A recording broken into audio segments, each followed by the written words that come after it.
வணக்கம் தோழர்களே. அறிவியலின் நிறம் சிவப்பு உங்களை அன்போடு வரவேற்கிறது. இன்றைய நம் சொல்வீச்சின் நாயகர் ஜெரோம் ஐசக் ஃப்ரீட்மன், பொதுவாக J.I. ஃப்ரீட்மன் என்று அழைக்கப்பட்ட நோபல் அறிஞர். இந்த நோபல் அறிஞர் ஒரு அழகான தன்னுடைய நோபல் உரையிலேயே இப்படி ஒரு வாசகத்தை குறிப்பிட்டிருக்கிறார். அதை தமிழிலே பல நோபல் உரைகளை மொழிபெயர்த்து கொண்டிருந்த பொழுது இதை வாசித்த பொழுது எனக்கு சிரித்து விட்டது. Capitalism is trade of invention.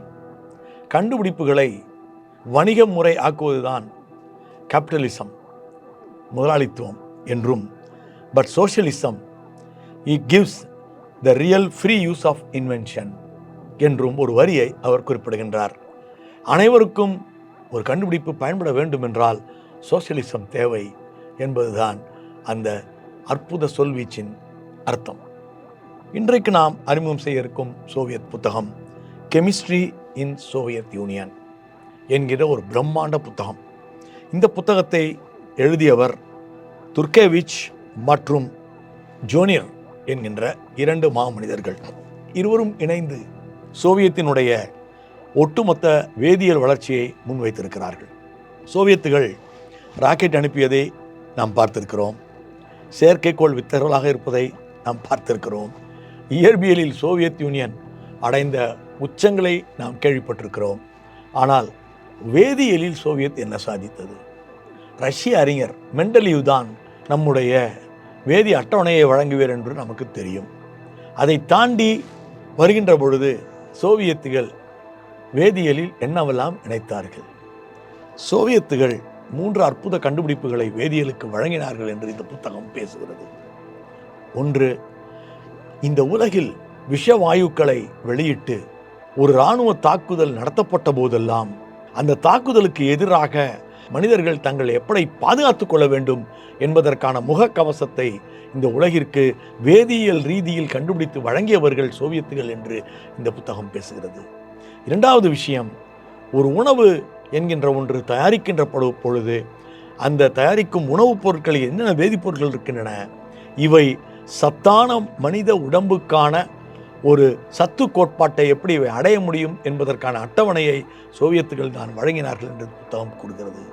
மூன்றாவதாக, இந்த புத்தகம் சாதாரண நிலையில் உள்ள இந்த வேதிப்பொருள்களுக்கும் அவற்றை நானோ நிலைக்கு எடுத்து செல்லுகின்ற பொழுது அந்த வேதிப்பொருள் நடந்து கொள்வதற்குமான வித்தியாசத்தை 111 வேதி முக்கியமான அந்த எலிமெண்ட்ஸுக்கு வழங்கிய பெருமை சோவியத்துகளை சேரும் என்று இந்த புத்தகம் அறிவிக்கிறது. எனவே தலை சிறந்த இந்த புத்தகம் சோவியத் வேதியியல் என்கிற தலைப்பில் மீர் பதிப்பகம் வெளியிட்ட துர்கேவிஷ் என்கின்ற அறிஞரும் ஜோனேஷ் என்கிற அறிஞரும் இணைந்து எழுதிய சிறப்பான நூலாகும். இப்போது நாம் சோவியத்துகளின் கண்டுபிடிப்புகளுக்குள் நுழைவோம். இன்று உலகத்தில் விமானங்கள் பறப்பதை நாம் பார்க்கிறோம். விமானங்கள் பறக்கின்ற அந்த காட்சி சிறப்பாக இருந்தாலும் ஒரு ஹெலிகாப்டர் பறக்கும் பொழுது அதை பார்ப்பதற்கே அழகாக இருக்கிறது. ஹெலிகாப்டர்கள் 10 முதல் 25 பேரை உட்கார வைத்து சிறிய அளவிலே இன்று பறக்க விடப்படுகின்றன. மும்பை, சென்னை போன்ற நகரங்களில் கூட ஹெலிகாப்டர்களை பயன்படுத்தி கிட்டத்தட்ட ஒரு ஆம்புலன்ஸுகள் போல மிக விரைவாக எடுத்துச் செல்வதற்கான ஊர்திகள் வந்துவிட்டன. உலகின் முதல் ஹெலிகாப்டரை வழங்கியது யார்? உலகத்தின் முதல் ஹெலிகாப்டர் 1938 சோவியத் யூனியனிலிருந்து வெளிவந்தது. ஹெலிகாப்டரை கண்டுபிடித்தவர் இகோர் சிகோரோஸ்கி என்கிற ஒரு அறிஞர். அந்த அறிஞர் நமக்கு கொடுத்ததுதான் ஹெலிகாப்டர் என்பதை ஒருபோதும் நாம் மறக்கக்கூடாது. அறிவியலின் நிறம் சிவப்பு. இப்போது நாம் இன்றைய அறிவியல் அறிஞர் என்கிற பகுதிக்கு வருகின்றோம். செர்ஜி கிறிஸ்டியானோவிச் என்பவர்தான் இன்றைக்கு நாம் அறிமுகம் செய்யும் சோவியத் அறிவியல் அறிஞர். இந்த சோவியத் அறிவியல் அறிஞர் 1908ஆம் ஆண்டு பிறந்தவர். இவர் ஒரு மெக்கானிக்கல் சயின்டிஸ்ட் என்று அழைக்கப்படுகிறார். இயந்திரவியல் விஞ்ஞானி. இயந்திரவியல் விஞ்ஞானி மட்டுமல்ல, இவர் விமானங்களை உருவாக்குவதில் பிரம்மாண்டமான சேவைகளை சோவியத்துக்கு வழங்கியவர். போயிங் 707 போன்ற விமானங்கள் இன்றைக்கு பெயர் பெற்று விளங்குகின்றன. அதுபோன்ற பிரம்மாண்ட விமானங்கள் கிட்டத்தட்ட 300 பேர் 400 பேர் உட்கார்ந்து செல்லத்தக்க, 1000 பேர் உட்கார்ந்து செல்லத்தக்க பெரிய விமானங்களை எல்லாம் சோவியத்துகள் தயாரித்து கொண்டிருந்தார்கள். இந்த விமானங்களை தயாரித்து கொடுத்த பெருமை ஃப்ளைட், கிரவுண்ட் இன்ஃபோசிஸ் என்கின்ற கோட்பாட்டை வழங்கிய நமது கிறிஸ்டினோவிச் அவர்களை சாரும். இந்த விமானங்களினுடைய பின்னணியில் Moscow institute of physics and technology என்கிற ஒரு நிறுவனத்தினுடைய அறிவியல் உள்ளடக்கியுள்ளது. பல நாடுகளில் விமான உற்பத்தி என்பதெல்லாம் உற்பத்தி தளங்கள் தனியாக அமைந்திருக்கும்.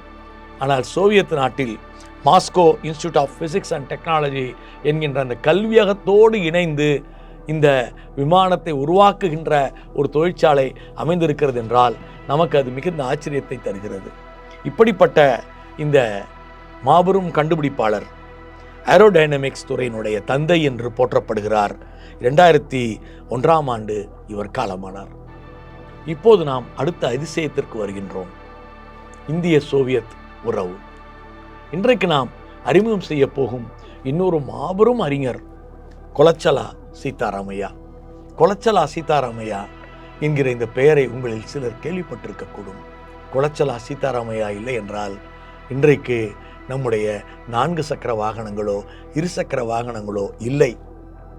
இவர் 1899 வருடம் வயூரு அல்லது உயூரு என்று அழைக்கப்படும் ஆந்திராவினுடைய ஒரு ஊரிலே பிறக்கிறார்.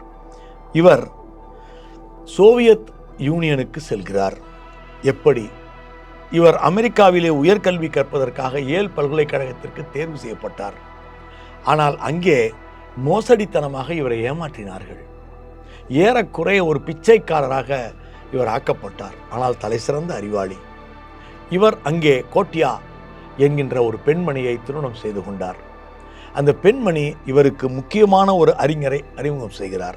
முக்கியமான அந்த அறிஞர் இவரை அழகாக சோவியத் யூனியனுக்கு அழைத்துச் செல்கிறார். இந்த அறிஞர் அங்கே சோவியத் யூனியனுக்கு இவரை அழைத்துச் சென்றதோடு விட்டுவிடாமல் அங்கே ஆய்வகங்களுக்கும் இவரை அறிமுகம் செய்கிறார். இவருக்கு உதவிய அந்த அறிஞரின் பெயர் பெட்ரோவிச். பெட்ரோவிச் என்கிற அந்த அறிஞர் சோவியத்துகளோடு கொண்டிருந்த அந்த அமெரிக்காவினுடைய சோவியத் விஞ்ஞான உறவு என்பது கொலச்சலா சீதாராமையாவுக்கு மிகப்பெரிய உதவியாக அமைந்தது. இதன் மூலம் சோவியத்துகளுக்கு என்ன கிடைத்தது? சோவியத்துகள் இவரை ஆட்டோமொபைல் என்கின்ற தனித்துறையின் தலைவராக்கினார்கள். ஃபாதர் ஆஃப் ட்ரைபாலஜி என்று இவர் அழைக்கப்படுகிறார். கெமட்டாலஜி என்கின்ற துறையின் தந்தை என்று போற்றப்படுகிறார். அங்கே ஜோ என்கிற அந்த மனிதர் அவரை அழைத்துச் சென்றதால் அங்கே இணைந்தார். 1936 மாஸ்கோ. முதலில் உலகத்தின் விவசாய டிராக்டரை அங்கு அறிமுகம் செய்தவர் கொலச்சலா சீதாராமையா. அதுவரையில் கரியை பயன்படுத்தி மட்டுமே லோகோமோட்டிவ்ஸ் என்று அழைக்கப்பட்ட நம்முடைய வாகனங்களை இயக்க முடியும் என்கிற நிலையிலிருந்து பெட்ரோலிய வாகனங்களாக அவற்றை உருமாற்றிய பெருமை கொலச்சலா சீதாராமையாவை சேரும். முதலில் உலகிலேயே கரி என்ஜின்களை தூக்கி எறிந்துவிட்டு பெட்ரோல்கள் அல்லது டீசல் பயன்படுத்துகின்ற ரயில் இன்ஜின்களை அறிமுகம் செய்தார் சோவியத்தில் நம்முடைய கொலச்சலா சீதாராமையா அவர்கள். அவர் மூலம் கிடைத்ததுதான் டிராக்டர்கள்.